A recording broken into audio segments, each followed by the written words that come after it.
ஓரெழுத்து ஒரு மொழி சொல். இதுதான் ஓரெழுத்து ஒரு மொழி சொல். இதில் வந்து தமிழில் ஓரெழுத்து ஒரு மொழி டேஷ் சொல்லணும். 42 இதான் அது. அடுத்து பழைய கொஸ்டின் தான் டிஎன்பிஎஸ்சியில் கேட்டது. சரியான பொருளை தேர்வு செய்க. இதில் வந்து மீங்கிறது வான், இதுதான் வந்து கரெக்டானது. ஓரெழுத்து ஒரு மொழிக்குள் சரியானது விரைவு தேர்ந்தது. பைனா இளமை, மேனா அன்பு, வைனா புல், தூணா உன். அடுத்து வந்து ஐ எனும் ஓரெழுத்து ஒரு மொழிச்சொல் தலைவன். ஓ இதோட ஓரெழுத்து ஒரு மொழிச்சொல் மதகு நீர் தாங்கும் பலகை. ஓனா மதகு நீர் தாங்கும் பலகை.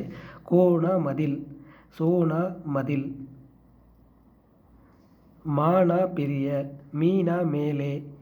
நா ஓரெழுத்து ஒரு மொழிச்சொல் நாவு. தேனா கடவுள், பூமினா கூ. ஏ அம்பு, தேனா கடவுள். இதெல்லாம் பழைய கொஸ்டினில் கேட்டது. ஓரெழுத்து ஒரு மொழிச்சொல்ல நானா நாக்கு. பகை தூ தலைவனை குறிக்கும் ஓரெழுத்து ஒரு மொழி சொல்னா ஐ. மா ஓரெழுத்து ஒரு மொழி சொல்னா விலங்கு. மா அதுக்கும் விலங்கு ஆன்சர். 2 டைம் கேட்டிருக்காங்க. தானா தாவுதல், கானா சோலை, வேனா மறை வேதம், ஏனா அம்பு. அப்போ 3 1 4 2. அரசனை குறிக்கும் ஓரெழுத்து ஒரு மொழி சொல்னா கோ. தை என்ற ஓரெழுத்து ஒரு மொழி சொல்லின் பொருள் திங்களின் பெயர். மா ஓரெழுத்து ஒரு மொழி சொல்லின் பொருள் பெரிய. ஏனா அம்பு, கோனா அரசன். இதெல்லாம் பழைய டிஎன்பிஎஸ்சியில் கேட்ட கொஸ்டின். அடுத்து ஓனா மகிழ்ச்சி, ஐனா பொருள், ஐனா அழகு, கைனா ஒழுக்கம், ஆனா பசு, ஐனா தலைவன். இதோட மொத்தம் ஓரெழுத்து ஒரு மொழி 42 இருக்குது. ஊனா இறைச்சி, தூணா உன், தீ அப்படின்னா வலிமை.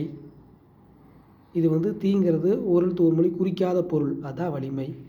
பின்வரு பொருத்தமான இணை. வைனா வைக்கோல், கானா சோலை. பொறுத்துக. இதில் வந்து பொருந்தாத இணையை தேர்ந்தெடுக்க சொல்கிறாங்க. சாலை தப்பு. அடுத்து வந்து பொறுத்துகையில் கைனா ஒழுக்கம், நோனா துன்பம், யானா ஒரு வகை மரம், வவுனா கைப்பற்றுதல். அப்படின்னா இதோட ஆன்சர் 3 1 4 2. அடுத்து வந்து ஈனா கொடு. கீழ்கணவற்றில் விடைகள் எது சரியானது? மானா விலங்கு, கா எனும் ஓரெழுத்து ஒரு மொழி தவறான பொருள் வந்து காத்தல். அடுத்து வந்து பொருந்தாத இணையை தேர்க. மைனா மேம்பாடு, இது பொருந்தாதது. அடுத்து பொறுத்துகையில் ஊனா ஊன், ஐனா தலைவன், நோனா துன்புறு, தேனா கடவுள். 2 1 4 3. பொருளிலிருந்து பொறுத்துக. ஓனா நீர் தாங்கும் பலகை, மானா திருமகள், கானா சோலை, தீனா கோபம். இப்போ 3 4 2 1. பி என்ற ஓரெழுத்து ஒரு மொழி குறிக்காத பொருள் காற்று. சொல் பொருளும் பொறுத்துக. கானா காப்பாற்று, கூனா நிலம், கைனா பெருமை,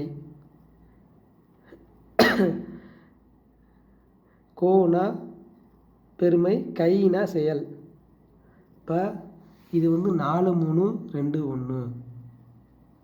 ஆ எனும் ஓரெழுத்து ஒரு மொழிக்குரிய பொருள் வந்து பசு. நா அப்படின்னு நானா நாக்கு, பவுனா கைப்பற்றுதல், தைனா மாதம். நீ எனும் ஓரெழுத்து மொழிக்குரிய பொருள் வந்து முன்னிலை. அடுத்து வந்து கூற்று காரணம் கேட்டிருக்காங்க. சரியாக தவறான கேட்டிருக்காங்க. ஓர் எழுத்து பொருள் தரும் சொல்லாக அமைவதை ஓரெழுத்து ஒரு மொழி என்பர். மீ எனும் ஓரெழுத்து ஒரு மொழி மேகம் என்று பொருள் தரும். கூற்று சரி, காரணம் தப்பு. மீனா மேகம் வராது. அடுத்து சொல்லை பொருளோடு பொறுத்துக.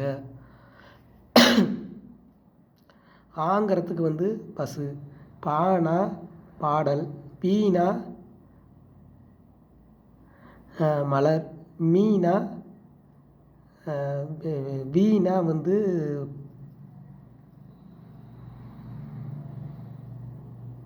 பசு, மீனா மலர். அடுத்து மலரை குறிக்கும் ஓரெழுத்து ஒரு மொழி சொல் பி. பொருந்தாத இணையை கண்டறிக்க. சொல்லோடு பொருளை பொறுத்துக. பொருந்தாத இணையை தான் கேட்டிருக்காங்க. நானா கொடு, தப்பு. ஆனா புள்ளை மேயும், தீனா சுடும், நானா பேசும், ஈனா பறக்கும், பூனா மனம் வீசும். இதான் அதோட ஓரெழுத்து ஒரு சொல் முடிஞ்சு.